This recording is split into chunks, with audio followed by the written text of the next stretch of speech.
What's up, guys? If you're interested in getting sweet altars like these every month, you can do so by visiting our Patreon at patreon.com/itresolves.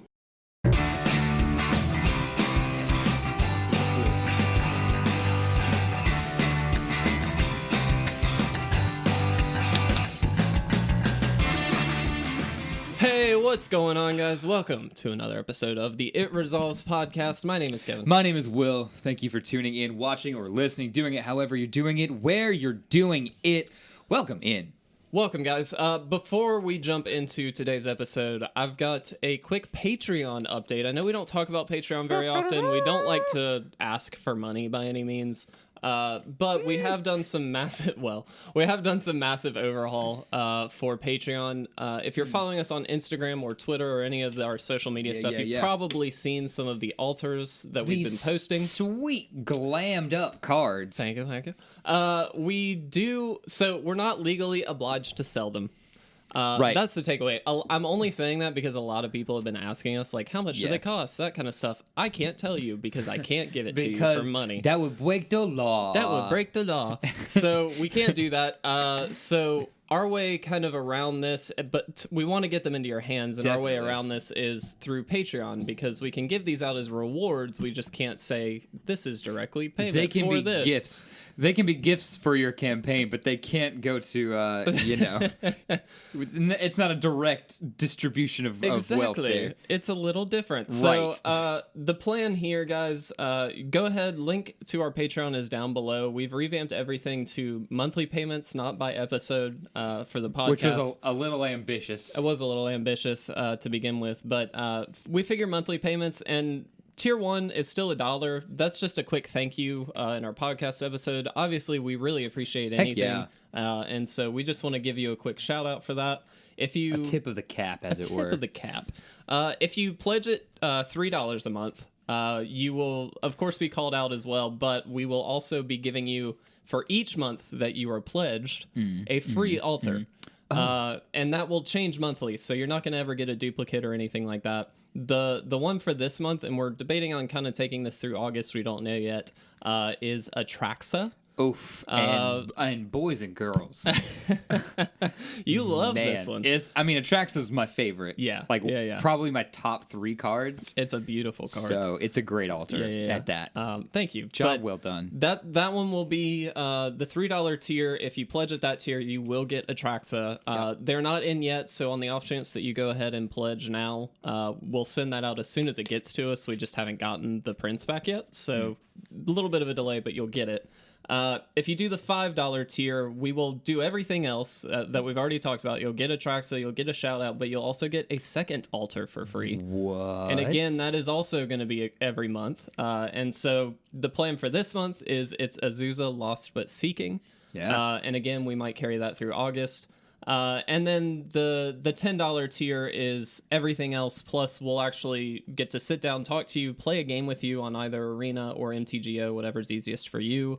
And hopefully we can record that and then get that up online as a quick, big thank you kind of video for you guys. So that's the plan. That's all redone. We really, really appreciate any support, not just monetarily, but liking, commenting, just we viewing. like that you're here, y'all. Yeah, that's all it is. But we enjoy our conversations one-on-one, but it's a little cooler with an audience, I'll admit. Exactly. So, but this is the way of getting the altars to you guys, that it kind of gets around the legality issues that we have come up to. So that's the plan.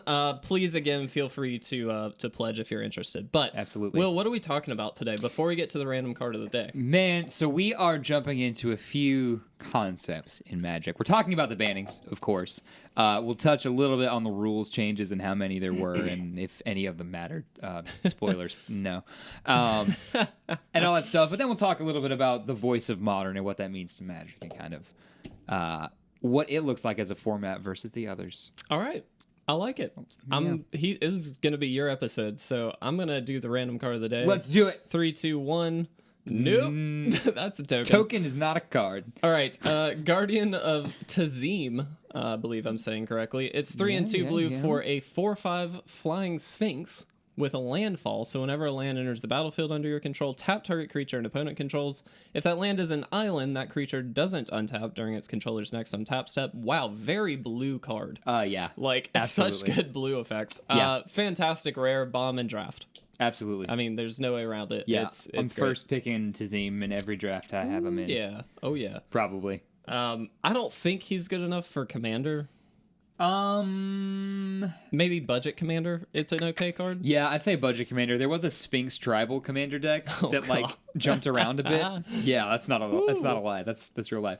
Because there's a Sphinx that says all your Sphinx cost one less, I believe, Yes, and I does think some other you're stuff. correct. Yeah. Which was fun. So I'd put this in that. It's mono blue, so Yeah, I mean- you can just run 30 whatever islands and you're good to go. I think in that deck it's great.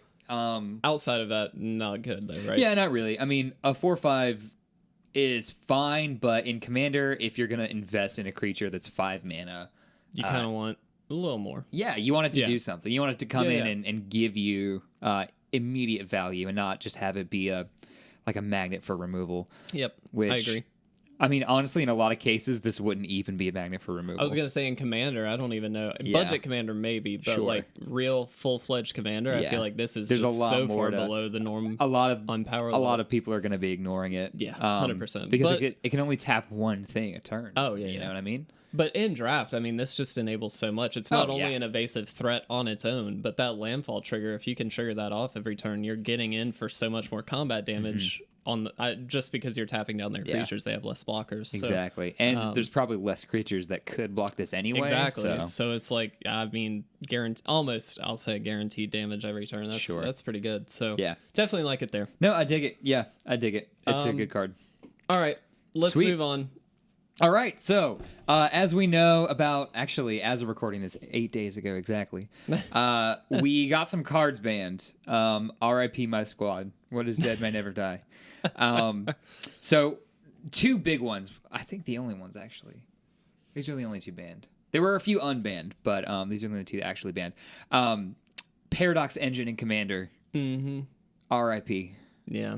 And then Bridge from Below in Yeah. Modern. Yeah, I'm a little RIP. sad.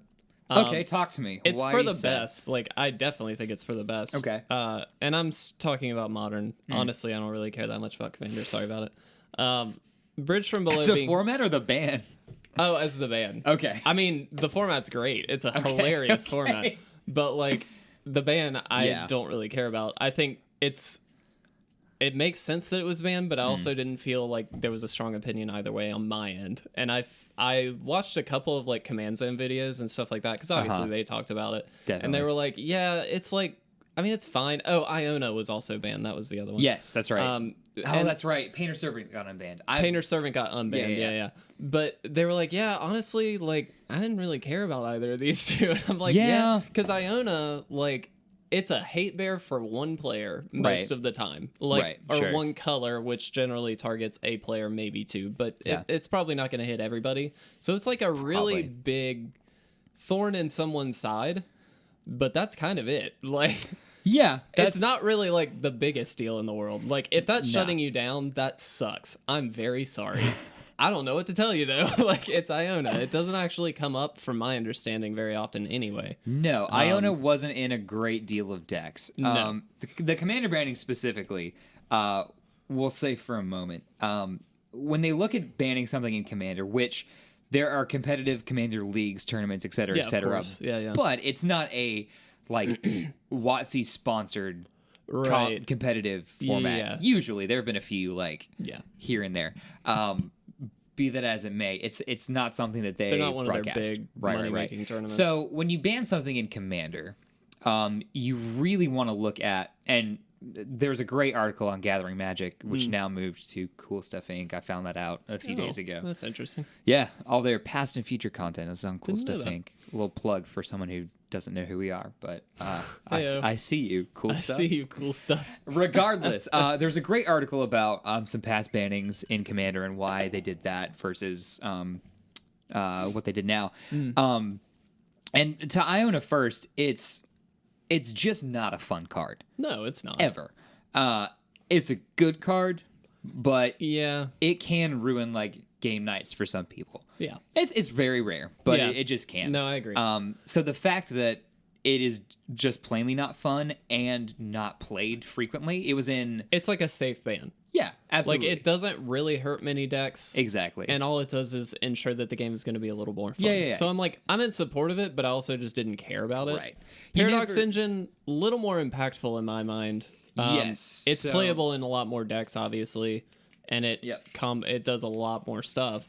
Yeah. Just for the sake of that own deck. Like, Iona shuts down the opposing decks, Mm-hmm. whereas this actually enables and does some crazy stuff in your own deck. Yeah. In which case, I get it. I don't know if it was taking over in any crazy No. way, because I don't play enough Commander to know. Here's My assumption was no. But the biggest excuse me, the biggest like draw to ban Paradox Engine was it provided a really big gap between experienced EDH players, new EDH players, and people who had it. If you think about what you have synergies with Paradox Engine, Thran Dynamo, any Mana Rock. Yeah. It has the potential to make a lot of decks go infinite, to combo off, to do all these other things, or just provide stupid value a lot of the time.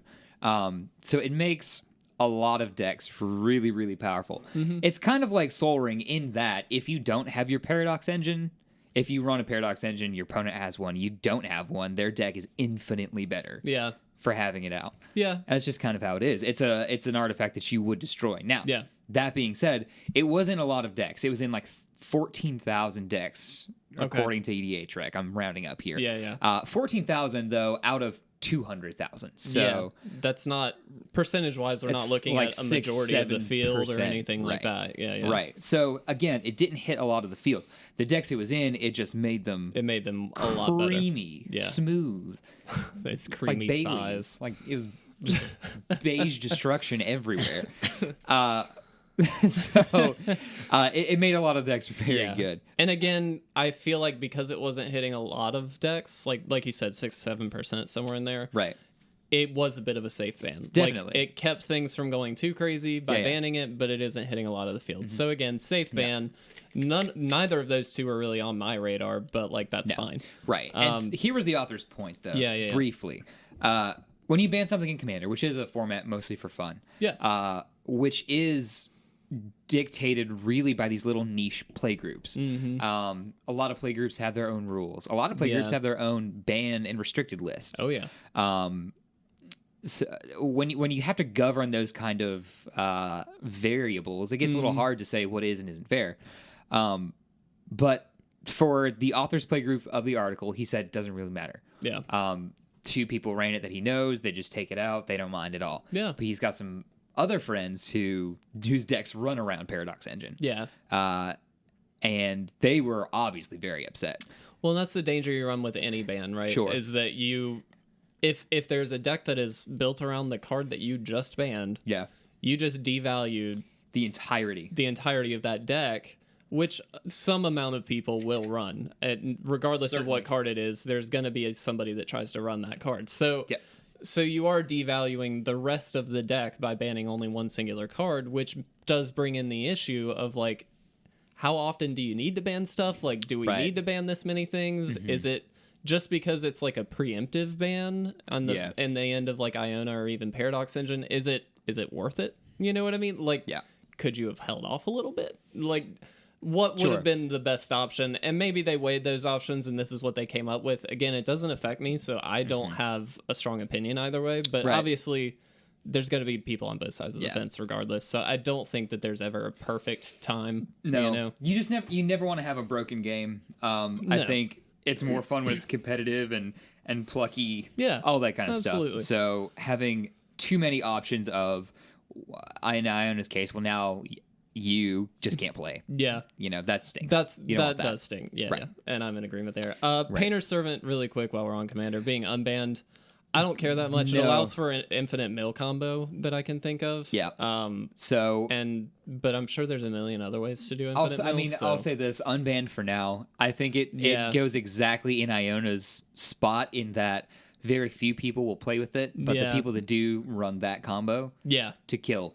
Oh yeah, Right. 100%. And Because if- it does allow for that. I mean, that infinite mill Right. combo pretty easily too. Exactly. So I So- think with that philosophy staying the same, Yeah. where the philosophy being if you need to ban something because it's not fun, Yeah, I mean, Painter Servant mill combo is not fun. yeah, that's fair.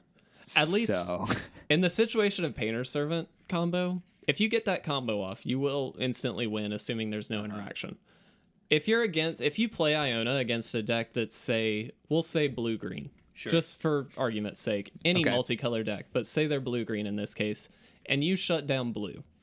yep. They're still going to try and win the game with only greens somehow. Yeah. Like, there will be people who are going to try and fight through that, and Sure. that's the unfun part. At least on the Painter Servant end, I lose immediately. We can go to another game. That's can fair. Like, That's there's fair. an argument to be made There's there. no torture. There's no torture. It's It's a just swift done. justice. Yes, at least that's the end that Painter Servant provides. Whereas Iona, against any multicolor deck, granted, if you're against a monocolor deck, you do just shut down the deck, you're done. Yep. But like any Scoop, it's multicolor time. deck, Yeah, it's yeah, like yeah. maybe I could win. Like sure. Okay. So That's like, that is a good argument. there's that. Yeah. But again, Which is more just an instant win or a lock? yeah, that's my thing. I don't know. I don't know, to be honest. I think it's more impressive if you can lock someone out of the game. Yeah, But it definitely it's is. so much more fun to just instant win because then at least there is time for a game 2 or something like that. I think like, it depends who I'm playing. if you're playing me, Will, what do If you I'm wanna playing do? you, I think I'd rather instantly win. If I'm playing you, I want to kill you as slow as possible. Yeah. Lock you out. Yes, you do. Very slowly. This is coming from the man who tried to build a Leovold like legacy light deck Yeah, I did. a few different times. Yeah, that did happen. A cruel, sadistic man. That is a terrible, terrible combo. it's in that it's that one like- specifically we tried. In that it is Yeah. very oppressive on the opponent because there is that little vague hope when you I'll first draw draw my your one card. There's like that's the only hope you have, Right, but that's there fair. is that hope, you know, That's and fair. it's like, Yeah, all yeah, right, yeah, but yeah. maybe. Right. And there's obviously very Yeah. little chance that happens. Well, I but- accidentally, I guess, just kind of built a deck that didn't care as much because it was the Yeah. Cascade. Yeah. Cascade definitely helps. Yep. Um, Yep. Anyway, that's it for Commander. I don't Right. have strong opinions on any of this on the Commander side of things. No, I think they were good. I am bummed about Paradox Engine because it is a really fun it card is a to play fun with. card when you get it. I think working. it sticks to the theme of Commander. What did I call it? Commander is as a format. It is if Vintage is the Wild West. Commander is I don't know. I remember you saying this, And but I don't forgot what it remember was. you I said. thought it was cute. I don't know. Cats in space on ice with guns. I'm not sure. Whatever it Good. is. Yeah, that. But it's crazy. It's Yeah. crazy. Yeah. And Paradox Engine definitely let it be crazy, but no more. And No that's more. fine. Yeah. There's an autumn to every season. No, autumn to every year. That's the phrase. Autumn is a season. It'd be weird if every season was autumn. Moving to Moving on. modern. Bridge from Below we mentioned was banned, and this Oh, one I'm yeah. a little sad about, but I do understand it's for the best. This this was a huge one. Like 100%, this had to happen. So we'll set the scene. Yeah. It is like late June. Yeah. Someone decides, oh, I think this works. Hogak, Bridge from Below, Altar of Dementia. I think I can win on like turn 2. Puts it together. He plays it. Oh yeah, pretty it, good. It works. Huh. Enough people start to play it, and a rogue deck is born. A rogue deck, for those of you who don't know, is a deck that does not exist in the meta one week, and then the next week is the meta. That's not always true, but No, in but this that's case, the it idea. definitely is. It's an off meta deck that tends to stomp and can sometimes win you a lot of games. Yeah. That's kind of the Yep. idea. So rogue deck is made. This works really well. A couple people play it. It's like 5% of decks played in Magic Online. 2 weeks go by. A couple of streamers / YouTubers / Magic celebrities have picked it up. It is literally everywhere. Yeah. It was the most played deck on Magic Online by a stretch, like a long Yeah. way. Yeah. It won more best of fives than any other deck. Yeah. and it won like a good 60% more than the next deck in line. Yeah. Like it was stupid. Yeah. We've talked before about when metas like devolve and become just one thing. Yeah. And this was exactly that very quickly. Yep. So we all, I think, expected a banning. Channel Fireball, I know, put out a video about something's going to get banned. So listed as the reasons for the ban. Yeah. Let's just, from our data gathered through Magic Online, this deck is shown to have a high overall win rate, fast wins, and few unfavorable matchups. Kind of the big three. The big three. If there's things. one of those, it's already on their radar, Yeah. just so you know. It's warped the metagame around itself, forcing Mm-hmm. other decks to adopt especially high numbers of anti-graveyard cards to keep pace. Interesting point about this. Yeah. You'd think, well, duh, any graveyard deck gets sideboarded. Yeah, of course. But this is the only time in a long time that we have seen graveyard hate cards be mainboarded. Like, Right. a lot. Yeah, I'm yeah. talking like 4 of, sometimes even 5 Yeah. graveyard cards. Oh, yeah. Just because this deck is stupid good. Yeah. It wins like game 1 about 70% of the time. Yeah. It was Which- ridiculous. Yeah. Which, I mean, that's dumb. So I'm going to bring this question up to you really quick. Hit me. Because obviously they had a whole deck to choose from. They chose to ban Bridge from Below. Yeah. Not what, and to someone who probably is just looking at this and they're thinking the Hogak deck, why didn't they ban Hogak? Sure. What's the reason for Bridge from Below, not any other card like Faithless Looting or something like that? We'll talk about that in a moment. So Bridge from Below over Hogak. It all boils down in this instance to a what's the word I want to say? Investment cost, basically. Bridge from Below really doesn't require any like resource, really. Yeah. It doesn't require mana to be as broken as it You can just be. get it in your graveyard and you're good. Exactly. Yeah. Bridge from Below gets turned on by your deck behaving like it's supposed to. Yeah. And in this deck, once Bridge is going, and once you've got your Altar out, things get stupid. Yeah. So Altar of Dementia requires 2 mana, bare minimum, and some setup. Hogak requires a lot of mana, Yeah. creatures, Yeah. so considerably more setup. Yeah. Bridge, if you're dredging stuff, It's just going to get you that value. exactly. Yeah. Like there's No, I there's agree. no way around it. Yeah. So to ban Bridge, which was, I mean, is arguably not the most powerful card out of the 3. Definitely big don't ones. think it is, but I think No. it's probably the not only the most like the obvious choice Yeah. in terms of 'Cause you win with like Altar. yeah, you do win with Altar, but because like you said, there is very little setup regarding Bridge. You just get it in your graveyard, which Yeah. the deck is doing. So like that's the whole point of the deck. That's going to happen. And also in terms of like we mentioned with Commander, you're gonna piss people off with any ban that you do. Bridge Absolutely. from Below was a bit of a safer card, in my opinion, to ban Okay. out of the other ones because the biggest issue with when you ban a card is that the value of that card is now much lower in terms of monetary value. That's one of the Okay. bigger things that I have found people get pissed off about. Like, you banned my card, now it's not worth anything, and now I can't sell it because it's banned. And so like there's I this see. whole Sure. big issue that comes out of that. Bridge from Below, while it isn't like a dollar card or anything like that, it was never a super expensive card. We've had a couple printings of it. It was below $10 very easily. I think we were sitting at like 5 or 6 Yeah. with Bridge from Below. I feel like it was a fairly safe ban, and that even though they banned it, it's like, it goes down in value. I'd lose a couple bucks. What's the big deal? Okay. Whereas, you know I what I'm see saying? that. Like, that Yeah, seems yeah. like a very safe bet on top of the fact that it is the one that just gets enabled immediately no matter what. You know what I mean? Yeah. So, like, that felt like the safest pick out of the 3 big cards, I would argue. Yeah. It's also still legal and playable in Legacy. Yeah. And So it's not going to lose all of its value. right, it will still see some function. Whereas I think you can make a case for Altar being played and tested in Legacy. Hogak, I don't think. I don't think that's good enough for No, Legacy. I don't either. I might be wrong. Same. Maybe this deck could be played in Legacy. There you go. I don't know. I'm sure somebody has probably already tried it. Who knows? Maybe it kicks butt. Regardless, yes. Bridge taken out. Really, you can call it. This is a combo deck, really. And a lot of the time, a combo deck leaving the format is just better. Yeah. Just hands down is better. Yeah. I saw a few people on a Facebook group,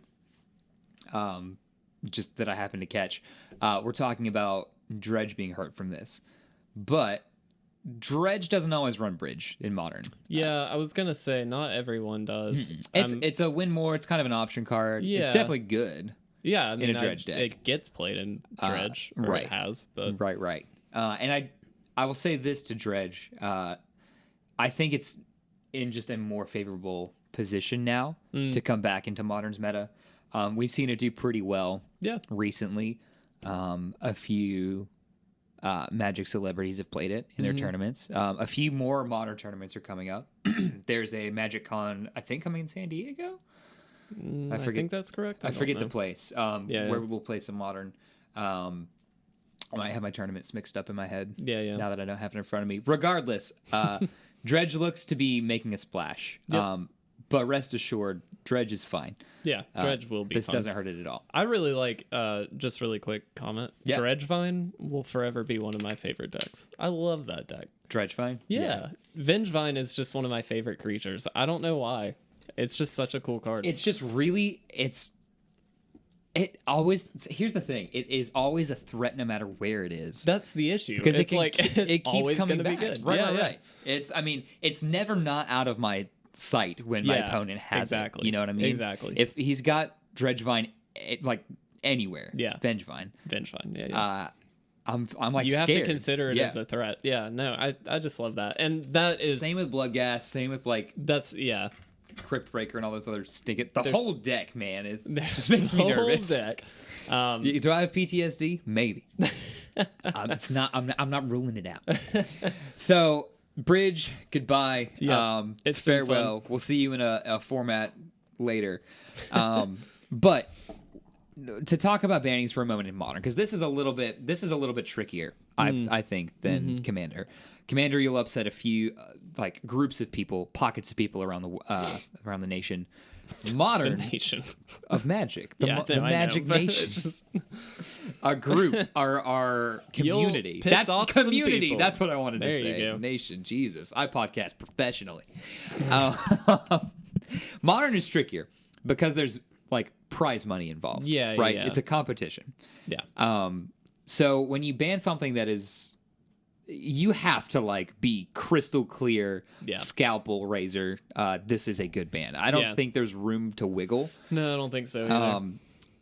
Probe is the last one I'm thinking back that was like, if they hadn't laid out all the reasons the way they did and provide all the data, which they always do, but if there was even a little, there's no doubt in my mind now that I know all the reasons they banned Probe. Right, they should but have. like if you hadn't been listed those reasons, it's like, nah. It just did they have to ban it? Yeah, like it makes all of these decks like worse. Probe is a great card, but it's not that powerful. Blah blah blah blah. So you have to be like, no, this is affecting the format negatively. Which we see. I mean, anytime they give a ban, particularly, excuse me, for something like Modern or even Legacy, etc. But when they give a ban, they always give statistics and reasons why. And in this particular case, like you mentioned, baby. It was winning like 66% is the exact number, I think, of like game ones. And it's just like they lay out all these details that support their reason. And so I am in complete agreement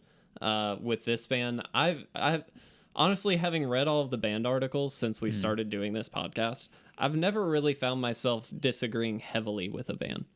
Okay. I can't think of a time, at least. I'm sure I've disagreed and been like, that kind of sucks or something like, but I don't think that I've ever been like, man, that was a bad call ever. Okay. Yeah. You know what I'm saying? I haven't either. I was like the only one that I had reservations of in the past. I mean, I was happy to see it go, but Aetherworks Marvel way back when. Less standard. In standard, that was a little, because there was enough hate for it. There was hate for it. We had I mean, we've talked about it. 5-4. Yeah, that was a long time ago. Yeah. I also was really on the fence when they unbanned Bloodbraid Elf. I was as well. You and I talked about that for a while because we were both on the fence about that, but it turns out it's fine in the format. Right. I don't think it's overpowered by any means. Jace as well. Jace as to well. To speak to that, we were nervous about Jace. Excited but nervous. Yeah. Because it's freaking the best card in Jace, Magic. we weren't as, I think collectively we were not as like sold that it would be as oppressive as everybody thought. No, I think you're right. I think more people were focused on Jace while we were more focused on Bloodbraid, which was a little... You know what I'm saying? Like, at that time, it felt like we were a little more focused on the Bloodbraid unbanning, and everybody was like, Jace, it's going to take over the format, which it didn't do. Funny enough, though, Bloodbraid is, like, on the rise, I believe, because Jund is coming back a bit. Right. Yeah, Renin 6 has made Jund... Renin 6 is so good. I was... What did I say? I love Renin 6. I'm telling you. Yeah. I told you when I saw it. Also, just a really flavorful card. I did for like a week, I did card spotlight videos or whatever. And Renin 6 was one of the ones that I did. And just like learning about, there's very little backstory because it's a Modern Horizons card. I know nothing about it. It's like Ren is this, like, he's almost like a parasite, and he like gets these hosts, and it's just 6 is the name of this host because it's the 6th host, and like they never stick around for long enough for it to matter. It's like this whole thing, and it's just really interesting. Like, I love the lore behind specific characters. I'm not super engrossed in the story as much. That's pretty dope, though. It's pretty dope. That's pretty cool. Yeah. I dig it. So later we might get Renin 7 and Renin 8 and all that stuff if they ever bring Ren back. Dude, that would be awesome. Cool? Yeah. Or honestly, if we do like a flashback set. Yeah. You could make Ren different colors then for like... You could because of the host. You know? Right. Yeah.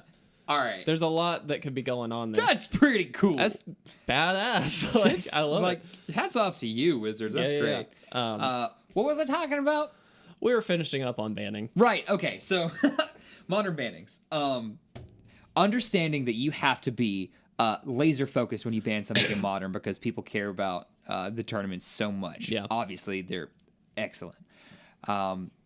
We are at like this crossroads in the Modern community, I think, where people want certain cards banned. Yeah.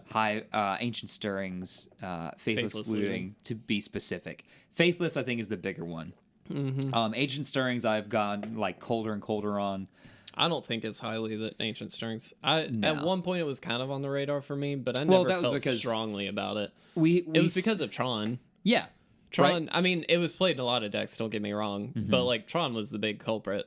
And now Tron's, I mean, it's still around, still very good. Yeah. But it's not as popular. No. There is an interesting Tron list, though, that won an online tournament that was pretty big. Oh, cool. Get this, it played the new card. Yeah. And had just a bunch of hate artifacts in its sideboard. So it was able to toolbox its way I'm talking to Pithing Needle, like... That's cool. Yeah, just a bunch of stuff to, like... I'm glad New Karn has a home. Yeah. That's good. I like Tron. I don't actually have that strong of a hate for Tron. I know a lot of people do because it is a very, like, oppressive, big stuff deck. But, like...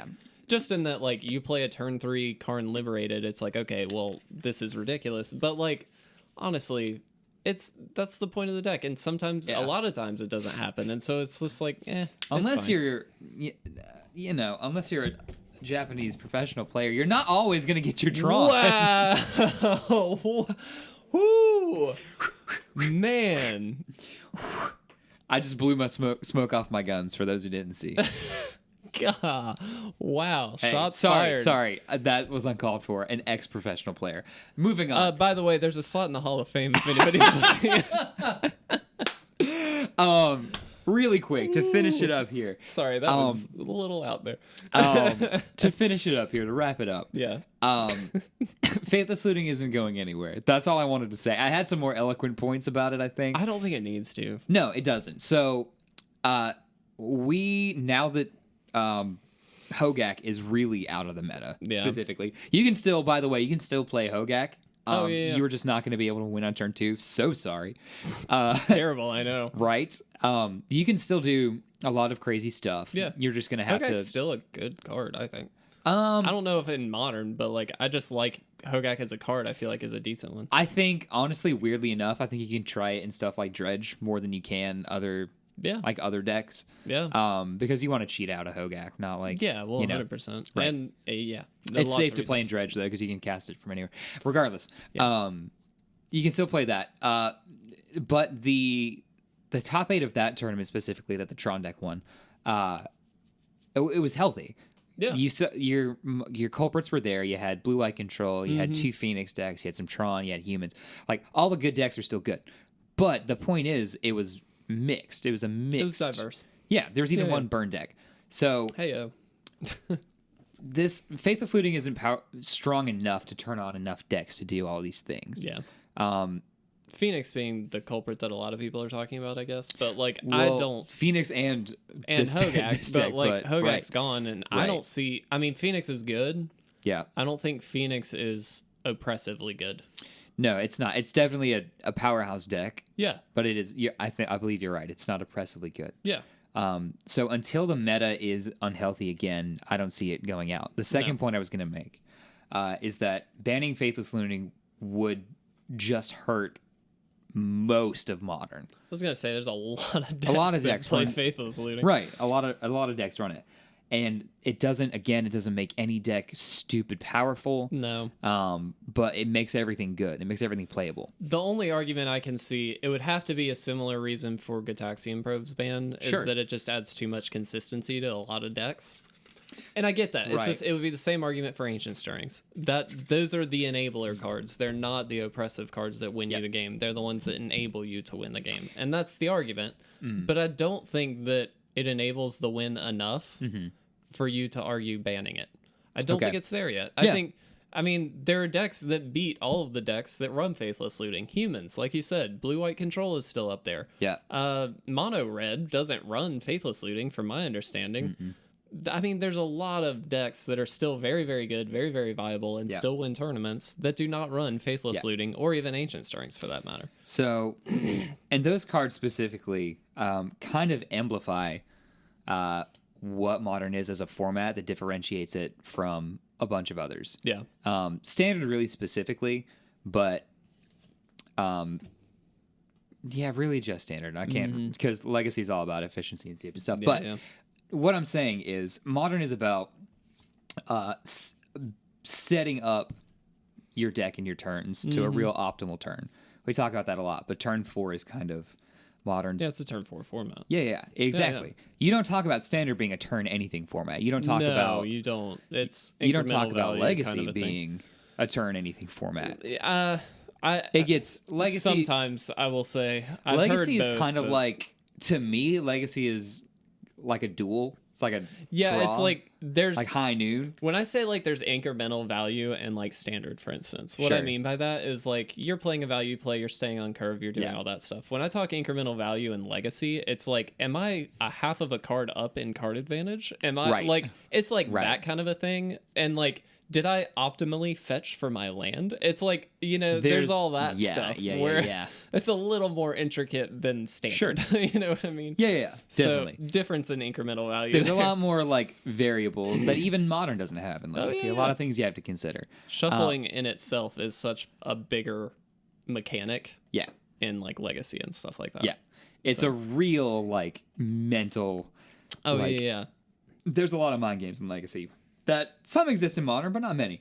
But what Modern does great and why it's almost the perfect format, that's not even fair, it's a really good format, is that you get these cards that are efficient, Faithless Looting, Ancient Stirrings, that feel, as you play the game, gameplay-wise, that feel really good to play. Yeah. It's good to like Faithless Looting, all right, I can turn on my deck if I pitch these things, I happen to draw this stuff, like I need to set up my game this way specifically.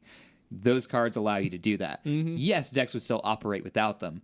In my opinion, they wouldn't feel as good to play. Yeah. That's just kind of like a base, very like squishy argument. No, but I agree with you. Like, and so I'll say really quick, because I don't want to harp on this too long, but with like Humans, for instance, Humans doesn't run Faithless Looting. It has very little card draw, though it got a little bit from Modern Horizons with the new land cycle, which is good. But like, there's no enablers in that deck. It's just value spells, pretty much, in terms of like, most of the deck is just literal humans that every gain you top board deck advantage. matters. You know what I mean? Sure. But because of that, once you play out your hand, you are in top deck mode most of the time, and it doesn't feel as good to be in top deck mode in a format like Modern, where you can set up so many really big things and do some cool stuff. Like Humans is a very good deck. I don't want to bash it, and a lot of people enjoy that kind of gameplay, and that's fine.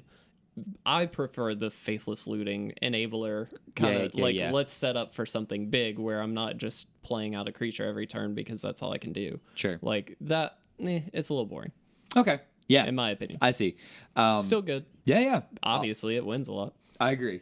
It wins a lot. But you're right. So, Faithless Looting, I don't believe is going anywhere. No. It doesn't break anything. It's a feel good card. Ancient Stirrings is kind of the same way. Yeah. I think you could ban other things out of Tron. Yeah. Well, Ancient Stirrings is really only in Tron. It really only The makes safest Tron thing good. in Tron to ban, if you're trying to get rid of Tron, It's map, just right? ban a Tron land. It's the only deck that the Tron lands get played in. Yeah. See, I mean, I'm just saying. Like, I wouldn't though, because you still want people to brew with it, and I get that. But I'm just saying, Yes. like, if you were trying to literally tar fire that deck, you do not play Tron anymore. Just ban a Tron land. It doesn't affect any other deck. Okay, if that was really the If that was genuinely the goal, but ban Expedition Map. It makes and it that's less fine. consistent. Makes it less consistent because they can't. it say, only gets played in Tron, Right. from my understanding. People don't get the argument. Well, now I just can't play Tron. Of course you can. You still have all your Tron Yeah, lands. yeah. It's just not as consistent because you Ancient Stirrings for Expedition Map, crack it, get your Tron stuff, blah blah blah blah blah. Get it. Yeah. Now you just have to top deck a land. Which, Good luck. like statistically, win rates go way down, but Ooh, they will yeah. still like They will still, you know? be able to win. just mark them. Yeah. All right, that's all I had on bannings, guys. It's been, I think, wise bannings. They're healthy. Yeah, they're fine. But I don't have a strong opinion on them, so I'm fine with it. That's fair. Okay. Oh, rulings really quick. Rule changes real quick. The biggest one was the London Mulligan. That's now it is official. officially instated. And it's fantastic. I've been Yeah. playing a lot of Arena. Holy crap, like it? is it great on Arena. Like, Sure. it's just so much nicer. You feel so much better. Hmm. You don't feel as bad when you open up your starting 7 and there's only 1 land or there's like 5 lands. It's like, you know what? I can pitch this back. It's fine. Yeah. And then you go down to 6, and even at 6, I haven't had to mulligan down to less than 5. Okay. But I did mulligan down to 5, and I believe I still won that game. It was a sealed 2020 game. Okay. I believe I still won that game, and it was a good 5. It wasn't like I was able to keep the most relevant spells in my hand Sure. and pitch the stuff that I wasn't going to be able to use for a while, and Okay. it worked out great. Yeah. The thing that I've found, at least in the 2020 sealed, is like if you mulligan down, just get rid of your highest CMC spell most of the time. If it's a game-winning card, but Yeah. it costs 7 mana in a sealed game, You want to just get to more. get it down to the yeah. bottom of the deck because Yeah. you just want to get some stuff that you can play on curve. Like, Yeah.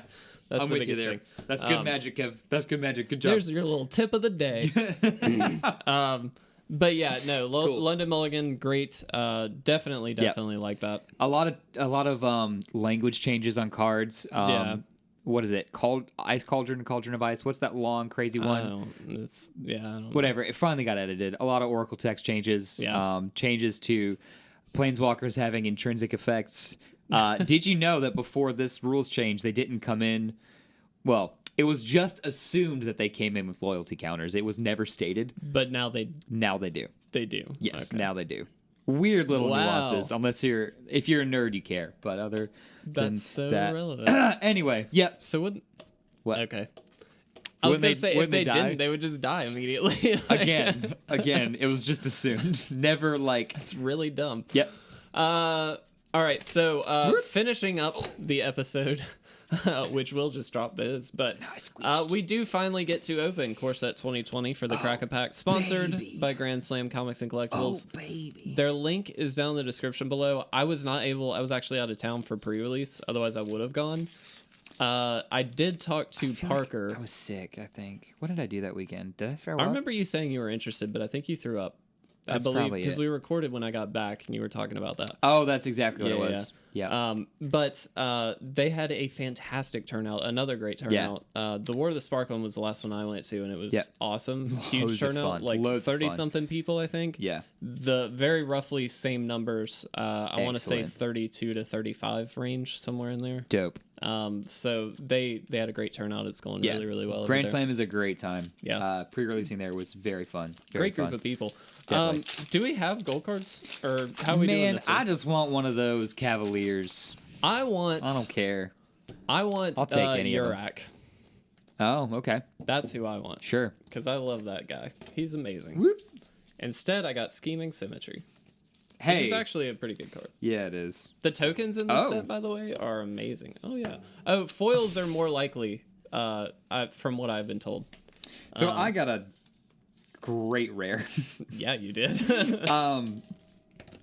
So, okay, is this... So, all right, my rare was Rotting Regisar. Yeah. Also got a foil Embodiment of Agonies. Not the pick, I don't think Scheming Symmetry is my pick, by the way. I think probably actually Embodiment is the pick in limited only. Well, let's see. What is it? Is it the 3 mana? Flying dude? Death Touch, Yeah, 3 he's mana. pretty good. I haven't seen Because him he play has much. Flying and Death Touch. Yeah, I think that's pretty solid. There's a lot of flyers in this set. So Yeah. it's good to have I flyers. feel good about that. But my natural rare was Rotting Regisar. Kevin, do you think this goes in a modern deck somewhere? You know, I'm wondering. I think it's kind of good enough to go in a modern I deck think somewhere. it might be. I'd be interested to see. Here's the thing. On your upkeep, it forces you to pitch a card.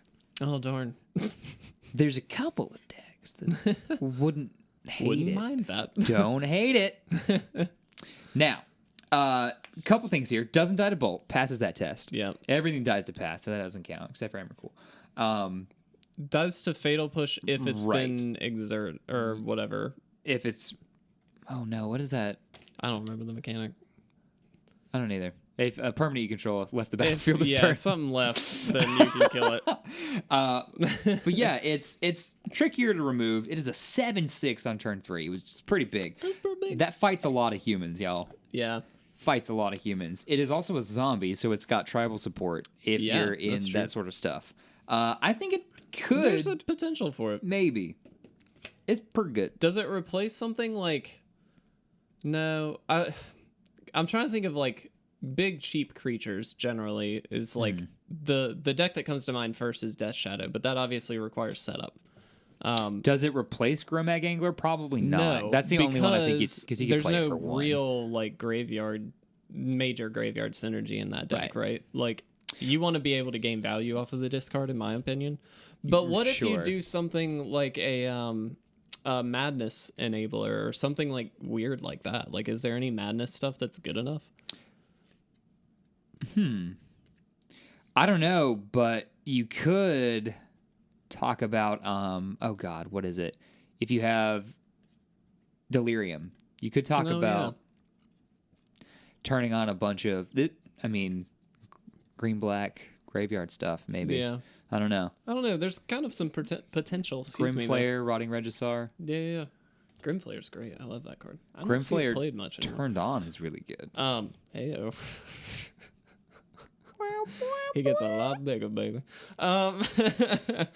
My pick is Corpse Knight. It's a 2/2 for white and black. Whenever another creature enters the battlefield under your control, each opponent loses a life. Which is a pretty easy pick. Scheming Symmetry is good, but not I'm really in big on draft. Scheming Symmetry, by the way. I We think talked that's about my it. 4th copy. I think I have a playset Excellent.